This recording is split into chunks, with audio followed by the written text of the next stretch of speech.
Hi, I'm Tim Sheeser for TechSpot, and this is the LG G2, the brand new flagship Android device from the company and the successor to last year's Optimus G. The device comes with a 5.2-inch 1080p IPS LCD display alongside a Snapdragon 800 SoC. It also comes with 2GB of RAM, up to 32GB of internal storage, LTE radios, Wi-Fi AC, Bluetooth, NFC, GPS, and a 3000 mAh battery. Overall, the device weighs 143 grams and comes in at 9.1mm thick and comes out of the box running Android 4.2 Jelly Bean. This review was made possible thanks to Negri Electronics, who sent out the LG G2 for me to review today. They have competitive prices and shipping around the globe, so if you are anywhere in the world, you'll probably find that Negri Electronics is the cheapest place to find unlocked and off-contract mobile devices. Starting with the design of the G2, and one of the most distinctive aspects of this phone are the rear buttons. Placed just below the 13 megapixel camera is both the power button as well as the volume buttons. The reason that LG has decided to place these buttons on the back as opposed to the sides is that they wanted to stretch the 5.2-inch display edge to edge, and the results are really quite amazing on the display front. Although the buttons may be in a strange location, they're actually really comfortable when you're holding the device normally, and after a couple of weeks of getting used to it, I don't think you'll find this to be a problem whatsoever. If you do find the back buttons annoying, LG has put in another way to turn on the phone, and that is simply through double tapping the device. Aside from the back buttons, the design of the G2 is pretty nice. I wasn't a huge fan of the plastic that they've gone for. It does feel a little bit better than what Samsung has used, but again, it is rather smooth and feels a little bit cheap. Around the device, you'll find on the bottom the 3.5mm audio jack, as well as the micro USB port and two speaker grills. Interestingly, it's only this speaker grill that actually has a speaker behind it, this one being completely fake. On the top of the G2, you'll find the IR LED as well as a microphone. The IR LED helps with some of the TV control features that I'll detail a little later on. And around the rest of the device, there are no buttons due to the LG's decision to put the buttons on the back of the device. The LG G2 comes in at 9.1mm thick, which is a little bit thicker than some other flagship devices you'll find, but it does allow the company to put in a 3000 mAh battery. I found when using this device that the battery life was absolutely outstanding, easily beating other flagship devices on the market, such as the Xperia Z, HTC One, and even the Galaxy S4. I found that the G2 easily lasts all day on battery, and you won't have to use any features such as the battery saver mode or moderating your usage, because I ended up with around 40 or even 50% of the battery left at the end of a day's usage. But coming back to the design, and there are a few other aspects of the G2 that are of interest. Firstly, up the top you will find the front-facing camera, sensor array, and the always useful notification light, alongside a speaker grill. The entire front of the device is covered by Gorilla Glass, which feels smooth and is extremely tough. The front panel actually feels reasonably premium compared to the plastic that I mentioned before on the back. Also, I am a fan of the shape that LG has chosen for the G2. Not only does it look reasonably good, but it also is comfortable to hold, and that's exactly what you want from a device that you're paying a significant amount of money for. Moving on to the G2's display, and it's no surprise that you'll find an LG panel inside the device. It's a 5.2-inch 1920 by 1080 True HD IPS Plus TFT LCD panel, and compared to other devices that I've used recently, this has one of the best LCD panels that I've seen. It may not be quite as good as the HTC One Super LCD 3, but it certainly comes close in both color quality and vibrancy. When looking at images on the screen, it's an extremely bright, very vibrant and color accurate panel, without becoming oversaturated like I've seen from some Super AMOLED displays, but also without becoming undersaturated like I've seen on some Sony Xperia displays. You also see pretty much no color tinting of whites on the display, which is great. It's neither tinted towards blue nor yellow, and black levels are reasonably deep. Not as deep as you can find on AMOLEDs of course, but as far as LCD panels go, it's pretty darn good. The actual construction of the display unit sees few layers between the glass protective layer on the top and the crystal layer underneath. There is a polarizing filter, but the idea of that is to make it easier to see in sunlight, and the brightness of the display also lends itself very well to making this a readable panel when you're outdoors. Another handy aspect to having these few layers is extremely good viewing angles. As you tilt the display off center, you'll notice the colors still are fairly accurate and there's no tinting or washing out to speak of. Even when you're rotating it and things like that, you'll pretty much still be able to see the device at off angles, which is great to see. Like I've seen with other 1080p panels, the LG's display looks essentially like paper when you're reading text. You won't be able to notice any jagged edges to speak of, and that high pixel density does wonders when you're reading books and things on the device. You will notice the inclusion of the on-screen buttons at the bottom of the display, which reduces the overall screen real estate from 5.2 inches to around 4.9 inches, but this isn't too disadvantageous as they do disappear when you're doing things such as looking at photos and videos. For the first times ever, I've also seen an interesting feature on the G2, and that's the ability to change the front touch buttons. With a click of a button here, you can add more buttons in and change the layout of those touch buttons, which is handy if you're used to a different layout or want the extra buttons such as the notification panel and the quick memo launcher. And that brings me to the G2 software. There are some aspects of the features that I really do enjoy on the G2 software front, but I'm not a general fan of the design of the UI. It just looks a little bit strange, a little bit heavy for my liking, and I prefer the look of stock Android. This reminds me more of TouchWiz than any of LG's previous skins. There's a lot of intricate and interesting features that they've packed in customization wise that you can go through, such as you can change the icons of things on the home screen. Not that I'm really sure what the advantage to this is. There's a lot of interesting things there on the design front. I'm not going to go into it in great detail, other than I do prefer stock Android as a little bit more than I prefer LG's skin here. But more interesting than the actual design of the skin are the features, as I mentioned. So first of all, you notice on the home screen here, it is a 5x5 grid as opposed to a 4x4 like you'll see on other Android devices. Of course, this is more beneficial for the 1080p display and the general size of the device. The notification pane here is absolutely filled with features. At the top, you've got your quick selection icons. Here you've got Q slide apps, you've got a brightness slider and a volume slider, and of course your notifications appear down here. I mentioned Q slide apps. This is one of the cool multitasking features available as part of G2. Essentially, you can click on any one of these. Let's choose the calculator, for example, and it brings up this little window that you can move around. You can change the opacity of and various different things. And naturally, you can open up multiple versions and multiple different windows, such as here I've got two windows. I can simply switch between them or even use the operating system underneath it. And I can close them, and clicking this button at the top, of course, takes you to the full application. So that's one of the cool multitasking features you have, and generally the performance for multitasking, see here you have the multitasking window. Generally it's pretty smooth and pretty quick thanks to that Snapdragon 800. Another one of the multitasking features that I didn't find as useful is a thing called slide aside, which basically use a 3-finger gesture and you slide it to one side, and you see at the top that it says app is saved. Essentially then you perform the same gesture, you can bring it back instantly. It's like a quick multitasking designed just for one application. I didn't find this as particularly useful, as I mentioned, simply because you've got your multitasking thing here, you can simply switch between apps, and I prefer to do that than use slide aside. The final cool multitasking feature that they've added is a thing called text link. You'll see I'm here in the browser and I've selected the text Melbourne, just using the standard highlighting tools. You've got alongside your select all, copy and various other things, you've got a thing called text link. Clicking on that brings up a range of apps that are recommended that you use based on what has been copied.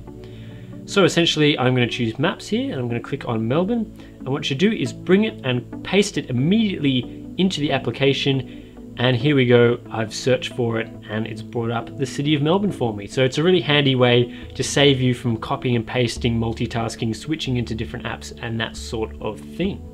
Diving into the settings, and of course I mentioned before how you can adjust the front touch buttons, but there's also a number of other features. You can change your screen timeout effect. I prefer the retro TV one personally. You can change the fonts, Similar to the Galaxy S4, you can also use features that use the front-facing camera at the top to, as it says here, the screen stays on when your phone detects your face. I didn't find this to be particularly useful. It's kind of a little bit buggy, but if you want to use it, that is of course up to you. In the sound area, you have a thing called quiet mode. In here you can select the times that you want your phone to not bother you with notifications, such as for when you're sleeping. This feature I've seen on a couple of other devices and it's very handy. You've got a number of other things over here. You can see slide aside here. There's one-handed operation things you can have here. The LG keyboard you can adjust so that you can use it with one hand if your hands are small or anything like that. There's also a thing called guest mode here. Essentially, if you have kids, you can enable guest mode. You have to set up a pattern unlock, and essentially they unlock the screen a different way to you, and you can select apps for your kids to use, and they can browse your phone without them interrupting your usage of the device, which is of course great. I'm not a huge fan of the inclusion of the menu button that they've decided to use on the G2 software. It's a legacy feature, and generally apps Android 4.0 Plus will have a menu button built into the software, so I'm not really sure why they've chosen that over the multitasking button, but that's their choice.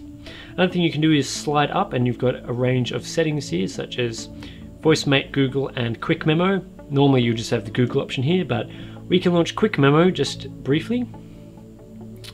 And it does actually take a screenshot when you do that, which is very handy, and you can annotate and do things here. There's no stylus support, but this is of course a handy feature if you want to take a screenshot and annotate things reasonably quickly. I was pretty happy with the keyboard that they've included on the LG G2. It's pretty easy to type on, it has quick recommendations. Perhaps I would have liked the keys to be a little larger, but not to worry, you have things such as your different smileys that you can go through here. You've got all these different pictures and things that you can send people. And there is of course handwriting recognition that you can access by holding down that button, and you can do things, write things such as test, and it will recognize it. This isn't as quick as using your standard keys in the keyboard, but there is that feature just in case you wanted to use it. Like I mentioned before, there is a feature that uses the IR LED, which is found on the top of the device, and that app is called Quick Remote. Essentially, you go in here, you select your TVs from different living rooms, you can add your different appliances that you have, you set up your remote controls, and you can basically press the buttons here and turn on and off your TV, things like that, and it works reasonably well. You can even, learn other remotes that might not be built into this selection that are included on the device. It's not just LG TVs, you can use pretty much any brand you can think of. They have codes included on there. It's pretty handy if you want to have a universal remote without buying a standalone universal remote, so that's an interesting feature that they've added in here. Another thing that I want to show is actually found in the video player. So if we load up here the video Toy Story, which we all know and love, you can select this little thing here, which is a zooming mode, which is really interesting. You select an icon on the screen that you want to track, such as we've got Woody's face here. And what that does is it actually zooms in and it tracks the object as it moves around the display. Of course, if you can't see it anymore, it will stop the tracking and it becomes a little bit dodgy. But other than that, it's an interesting feature if you've taken a video and, for example, you want to zoom in on, say, something in the background and track it. In videos that you've taken yourself on the device, you can use a feature called audio zoom. Basically here we've got the audio recorded from the left, center and right channels from the 3 microphones. You tap on one side of the screen that you want, and it will basically focus the audio that's been recorded through that microphone. In case you recorded something and what you want to listen to was on the right side of the device, you can simply tap on the right side of the device and that audio will be focused. I didn't really find the feature to be that useful, but it is there just in case you want to use it alongside a number of other things, such as you can make the video in a little small window like I mentioned before. That is a Q-Slide application. Finally, and this is an issue that's specific and exclusive to the at&t model that I have here for the G2, that is at&t's ridiculous amount of bloatware. You notice here that there are a number of applications included here that are at&t specific, and not only the ones they've put in that folder, there are also a number of other ones found in the application drawer. They're not too intrusive if you just basically ignore them, although in the browser they've added on this interesting little feature here, for better or worse, which is this. An annoying little bar that takes up a bit of space.